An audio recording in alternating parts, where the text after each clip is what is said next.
Season 10 semi-final 2 match, அதாவது Jaipur pink panthers vs Haryana steelers மேட்ச்க்கான preview தான் நம்ம இந்த வீடியோல பார்க்க போறோம். Let's get started. Haryana steelers பாத்தீங்கன்னா அவங்களோட எலிமினேட்டர் மேட்ச்ல பாத்தீங்கன்னா ரொம்பவே நல்லா பெர்ஃபார்ம் பண்ணாங்க அப்படின்னு சொல்லியே ஆகணும். குஜராத் ஜெயண்ட்ஸ்க்கு எதிராக பாத்தீங்கன்னா ஒரு கம்ஃபர்டபிள் வின்னே பாத்தீங்கன்னா எலிமினேட்டர் 2 மேட்ச்ல பாத்தீங்கன்னா அவங்க பெற்றிருந்தாங்க. ஜெய்ப்பூர் பிங்க் பேந்தர்ஸ் பாத்தீங்கன்னா டைரக்டாவே செமிஃபைனல்ஸ்க்கு பாத்தீங்கன்னா குவாலிஃபை ஆயிருக்காங்க. ஏன் அப்படின்னு பாத்தீங்கன்னா அவங்க டேபிள்ல செகண்ட்ல முடிச்சதுனால. ஜெய்ப்பூர் பிங்க் பேந்தர்ஸோட பாசிட்டிவ் அப்படின்னு பார்த்தோம்னா அவங்களோட ரைடிங் டியோ தான். அர்ஜுன் தேஸ்வால் அண்ட் அஜித் குமார் பாத்தீங்கன்னா ரொம்பவே நல்லா பெர்ஃபார்ம் பண்ணிட்டு வராங்க ஜெய்ப்பூர் பிங்க் பேந்தர்ஸ்க்காக. எஸ்பெஷலி அர்ஜுன் தேஸ்வால் பாத்தீங்கன்னா மேட்ச் ஆன் மேட்ச் பாத்தீங்கன்னா சூப்பர் 10 செத்துட்டு வராரு. அதனால அது வந்து பாத்தீங்கன்னா ஒரு ஹியூஜ் பாசிட்டிவா இருக்க போறது ஜெய்ப்பூர் பிங்க் பேந்தர்ஸ் அணியை பொறுத்த வரைக்கும். அண்ட் அஜித்தும் பாத்தீங்கன்னா குரூஷியல் ரைட் பாயிண்ட்ஸை பாத்தீங்கன்னா மேட்ச் ஆன் மேட்ச் எடுத்துட்டு வராரு. அதனால ஜெய்ப்பூர் பிங்க் பேந்தர்ஸ்க்கு இந்த ரைடிங் டியோ ரொம்பவே நல்லா பெர்ஃபார்ம் பண்ணும் இந்த மேட்ச்லயும் அப்படின்னு நாங்க நினைக்கிறோம். அண்ட் அவங்களோட டிஃபென்ஸை பொறுத்த வரைக்கும் அவங்களோட கேப்டனான சுனில் பாத்தீங்கன்னா ரொம்பவே நல்ல ஃபார்ம்ல இருக்காங்க. அண்ட் அருமையா பாத்தீங்கன்னா ஜெய்ப்பூர் பிங்க் பேந்தர்ஸ் அணியை லீட் பண்ணிட்டு வராரு. ஜெய்ப்பூர் பிங்க் பேந்தர்ஸ் அணியோட நெகட்டிவ்ஸ் என்ன அப்படின்னு பாத்தீங்கன்னா அவங்க கார்னர் பொசிஷன்ல இருக்கிற பிளேயர்ஸோட ஃபார்ம் தான்.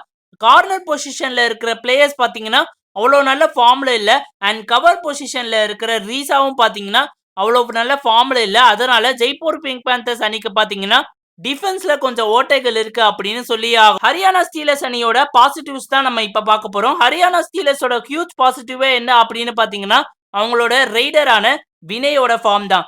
வினய் பாத்தீங்கன்னா ரொம்பவே நல்லா பெர்ஃபார்ம் பண்ணிட்டு வராரு. அது வந்து ஹியூஜ் பாசிட்டிவா இருக்கு ஹரியானா ஸ்டீலர்ஸ் அணியை பொறுத்த வரைக்கும். அண்ட் அவங்களோட சூப்பர் டேக்கிள் ரெக்கார்ட் பாத்தீங்கன்னா அவங்களுக்கு ஒரு ஹியூஜ் பாசிட்டிவா இருக்கும். அண்ட் அவங்க டீம் பாத்தீங்கன்னா ரொம்பவே கோஆர்டினேட் பண்ணி ஆடுறாங்க. அதுவுமே பாத்தீங்கன்னா ஒரு huge positive.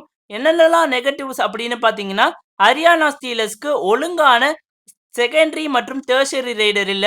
Suppose Vinay tackle ஆனா பாத்தீங்கன்னா அவரை ரெக்கவர் பண்ண ஒழுங்கான பிளேயர் இல்ல அப்படின்னு நாங்க நினைக்கிறோம். என்னதான் சித்தார்த் தேசை இருந்தாலுமே சித்தார்த் தேசை பாத்தீங்கன்னா ஒரு இன்கன்சிஸ்டன்டான பெர்ஃபார்மன்ஸ் தான் வெளிப்படுத்திட்டு வராரு. அதனால ஹரியானா ஸ்டீலர்ஸ்க்கு அது ஒரு ஹியூஜ் நெகட்டிவா இருக்க போறது. தமிழ் அப்டேட்ஸ் பிளஸோட ப்ரெடிக்ஷன் என்ன அப்படின்னு பாத்தீங்கன்னா ஹரியானா ஸ்டீலர்ஸ் இந்த மேட்சை ஜெயிக்க 51% சான்ஸும் ஜெய்ப்பூர் பிங்க் பேந்தர்ஸ் இந்த மேட்சை ஜெயிக்க 49% சான்ஸும் நாங்க கொடுக்குறோம். அண்ட் இந்த மேட்சோட பிளேயர் ஆஃப் த மேட்சா இருக்க போறது வினய் அப்படின்னு நாங்க நினைக்கிறோம். சோ கைஸ் நீங்க என்ன நினைக்கிறீங்க? ஹரியானா ஸ்டீலர்ஸ் இந்த மேட்ச் ஜெயிப்பாங்களா இல்லனா ஜெய்ப்பூர் பிங்க் பேந்தர்ஸ் போன சீசன் மாதிரியே இந்த சீசனும் ஃபைனல்ஸ்க்கு போவாங்களா அப்படின்றத மறக்காம கமெண்ட் பாக்ஸ்ல கமெண்ட் பண்ணுங்க. இந்த வீடியோ பிடிச்சிருந்தா லைக் அண்ட் ஷேர் பண்ணுங்க. And more importantly Tamil updates plus YouTube சேனலுக்கு மறக்காம சப்ஸ்கிரைப் பண்ணுங்க நண்பா.